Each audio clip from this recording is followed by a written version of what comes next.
Hi, everybody. I'm Louise Gittleman, and I'm a little late to my party, but how are you? I hope you're all having a roaring 2020. You know, last summer I celebrated my 70th birthday, and I'm proud to say that I'm back on the saddle again, or back in the saddle again, because age is just a number. So having said that, I hope you're all having a wonderful 2020, and I'm hopeful that you're happy with your diet, with your waistline. I'm hopeful that you're happy with your overall health, because I have some pretty grave concerns, and that is that we've become very extreme in this day and time. You see extreme fat diets like the keto extreme diets. I see extreme diets in terms of the vegan programs. I see extreme diets like the carnivore diet. And what I can tell you is that although these may be good short term, one program doesn't work for everybody, and what may be good for a healing diet and therapeutic diet may not be keeping you well in terms of maintenance. So my first rule for everybody, and let me know if you think this is true, is that there's not one diet that works for everybody. Your body knows best. There is not one diet that works for everybody. And that may be the case, especially for those of us that have an ancestry from Northern Europe, for example, where we need more omega-3s. Others of us have grown up with coconut oil because we live in a more southern latitude. But not everybody can tolerate the same oils, the same nuts, the same seeds, the same protein, but we all need at least 20 to 30 grams per meal. And when you get older, between the ages of 50, 60, and 70, like I am now, you may actually need at least 100 grams of protein a day. So protein is in, it increases your metabolism by 25%. In addition to that, you're also going to want to make sure that you include a little bit of essential fatty acids into the program, because essential fatty acids are the power behind the prostaglandins that were such an important discovery that they were awarded no less than 3 Nobel Prizes in medicine in the year 1982 when I started writing my Beyond Pritikin. So that means that you need at least a tablespoon to 2 tablespoons of oil per day that is from the essential fatty acid family. That doesn't mean coconut oil, and it doesn't mean butter, and it doesn't mean cream cheese. It means essential fatty acids that you absolutely have to get from the diet. That would mean at least a tablespoon or 2 from hemp seed oil, from flaxseed oil, from fish oil, or perilla oil. Those are all sources of the omega-6s and the omega-3s. For every 100 pounds of body weight, you need 1 tablespoon of oil. And not only will that be good for your heart, your joints, your knees, your brain, every organ of your body, but it'll be very important for your skin, especially the omega-6s. The balance that we want for the omega-6s is 4-to-1 in favor of omega-6 over omega-3. You want a healthy, unaltered, unheated, non-chemicalized omega-6, and hemp seed oil seems to be the oil of the decade, because not only is it high in omega-6, but it will help to tighten and tone your skin. And it's the best thing we have found to get rid of eczema and psoriasis, as well as increase your brown adipose tissue, which is so dormant in overweight individuals. So the omegas are here to stay and should be brought back into your diet, even if you're taking your healthy oils like your olive oil as well as your coconut oil. Those are healthy oils, but not as essential as the omega-3s and the omega-6s. Now, as I mentioned to you before, I don't think that there's one diet that fits everybody, and that may be determined by your ancestry, your heredity, even your blood type to some degree. I'm a believer in the broad strokes of the blood type diet. I've seen people that are of the O blood type that really need to exercise more than they need to eat properly. Exercise is imperative for an O blood type. I've seen the A's that need to take some hydrochloric acid because they're genetically deficient. And I've seen the B's like myself who need to make sure that their cortisol levels are moderated because they can be over-responsive to emotional stressors. So one diet doesn't fit all, and one healing diet that may be therapeutic for the short term is not good for the long term. We're seeing a lot of backlash now with a high-fat diet. I work with a lot of people that have been on an extreme keto diet, and when they go off of it, they can't seem to lose their weight anymore. And that's because their microbiome has actually changed. The balance of their bacteria has become irregular, and so they're losing their skinny bacteria. I'll actually put up a study that I have just seen with that type of a diet. We're also seeing problems with gallstones, problems with kidney stones, pancreatitis, and even issues with constipation and certainly bloating, as well as people with hypothyroid. So if you're on a high-fat diet, you must take a supplement to help you digest the fat and get back on the essential fatty acids that your body is lacking. Now, for those of you that are on a high-protein diet, like the carnivore diet, you need a little bit of fiber, you need the essential fatty acids, you need the enzymes, you need the phytonutrients of real food.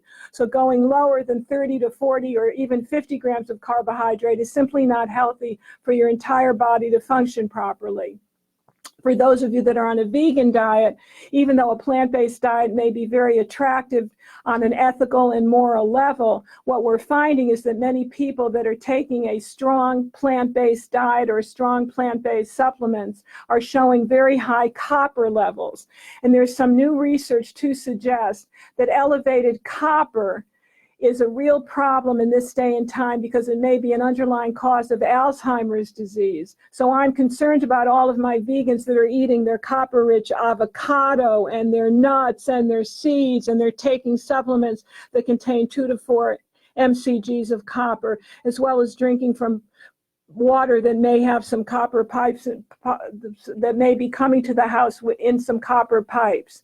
So we're seeing copper pipes that may be an underlying cause of excess copper, the copper in a vegan diet, which is inappropriate, as well as problems with a lack of zinc and a problem with some of the supplements that may have too much copper. So copper is an element to watch out for as we approach the next decade. Just like lead was in the Roman Empire, we're seeing that copper may be bringing down the American health system. So copper is an issue with the vegan diet. Lack of zinc is another problem, as well as B12. When you need to decide what kind of program you go into, I think it's important for you to keep track of your blood. Always have a blood test that gives you a general metabolic overview. For those of you that are looking at the protein levels, if you're on a fasting blood sugar, fasting blood protein, we're wanting to go at least to about 7.2 is considered optimally healthy. Not what the labs have to say, which is just the average of sick people, but you want at least 7.2 is the amount to really target for your protein. For those of you that are looking at your triglycerides, higher than 100 is cause for concern. Higher than 100 on a fasting glucose is also cause for concern. And so that's where you've got to relegate your carbohydrate. The other blood test you should be taking is a stored iron blood test, which is stored in the protein ferritin. You need to really relegate that to at least under 100 milligrams per DL. That's important because we're seeing that there are a lot of individuals who are getting far older and far sicker before their time because they're stockpiling iron. So besides the copper, we've got the iron concern, we've got a lead concern that has just come out of the woodwork, and now we're very concerned about iron. And that's one of the reasons that I think as we approach this new decade, you've got to be really concerned about your iron levels, especially if you're a female that has stopped menstruating so you're not losing your iron-rich blood, or you're a male over the age of 20. Start looking at your numbers, start giving out your blood, donate blood at least every 2 months so that you can start losing some of that stored iron. And I think it's also important that you relegate your intake of red meat to maybe twice a week. And then when you do take some red meat, take a little bit of wine, which acts as an iron blocker. So copper and iron are going to be the real bugaboos as we move into 2020. The other things that I think are so very important are the importance of treating your lymph. You know, everybody's been writing about the importance of the liver. You know that your liver is your filter. Most of you are sophisticated enough to know that the liver is a wonderful metabolic organ. It performs over 500 specific tasks. But nobody's talking about the lymph, which is the handmaiden of the liver. It's your body's drainage system. My programs are the only programs that deal with the lymph because I've learned about it for the past 50 years from my teacher who died at the age of 106. May she rest in peace, Dr. Hazel Parcells. She was the one that gave me the hidden secret of the use of cranberry juice or cran water to detoxify and target the fatty globules that can get stuck in the lymph unless you are taking specific supplements. And there's nothing on the market today that can target the lymph as successfully as the cran water. That magical combination is 1 ounce of cran water, unsweetened cran water, to 7 ounces of water. And when you do this on a daily basis and you take at least 64 ounces of cran water per day, not only does your cellulite do a disappearing act, but for those of you that have been on a high-fat diet, it'll start moving the fats through the lymphatic system where they can be very congested and get stuck. So CRAN to the rescue, especially as we move into 2020. And no matter what program you're doing, you've got to deal with the lymph, which is why that CRAN water may be a real secret for you in terms of overall health and healing, and to get that slim, svelte body as well as get the inches off. It's a miraculous substance. If you use it for just 2 weeks, you'll see what my people that have done my 2-week fat flush have been raving about for years. Now, beyond that, I think it's extremely important for you to look at what you're cooking in. I'm doing a lot of posts about the toxicity of some of our well-received, heretofore acclaimed cooking utensils, and that's where the cast iron is becoming cast away because of the high ferritin levels that we're now seeing in individuals. Remember, it should be below 100. And we're also seeing problems with copper pots and pans. I'm really loving the Extrema, which is the ceramic non-stick pots and pans. Food tastes absolutely delicious in it, as well as clay, in terms of the glazed clay that's glazed with a glass-like substance which does not leach into the foods. So Vita Clay and Ramertoff are 2 of the names that I want you to look for in terms of cooking utensils as we march into 2020. Clay is where it's at, and you should start to cook with clay, because when you're cooking at temperatures that are lower and wetter rather than higher and drier, you're preserving the electromagnetic energy of your foods. So speaking of the electromagnetic energy of your foods, I'm going to share with you one other secret, and that is the secret, if you'll excuse me for 1 minute, that I shared back in 1988. And it's the secret of the Clorox bath, which was passed down to me from Dr. Parcells, who got this, I believe, from the military, from military families who were stationed overseas, who got the different formula from the State Department. Military families that were in China, that were in the Far East, that were in Turkey, were given a particular formula to detoxify their fruits, their vegetables, their meats, their fish, their eggs, because of the prolific use of night soil in some of those areas, which was human waste as manure. But what she later discovered and passed down to me as one of her students, as well as many others, is that when you do a Clorox bath, which actually acts as a homeopathic remedy for the Clorox, is that you're detoxifying the food of virus, possible contamination of mold, of bacteria, of parasites and parasitic eggs. So you take a half a teaspoon of Clorox from the regular Clorox that has the Chloramax label. You take a half a teaspoon of the Clorox, you put that in a gallon of water, and you separate your meats, you separate your fish, you separate your vegetables, as well as your fruits, and you can even do some of your loose nuts if you'd like, and you put them in a bath that has that half teaspoon of Clorox to a gallon of water. Again, it's like a homeopathic amount. The Clorox breaks down to a chlorine-based salt.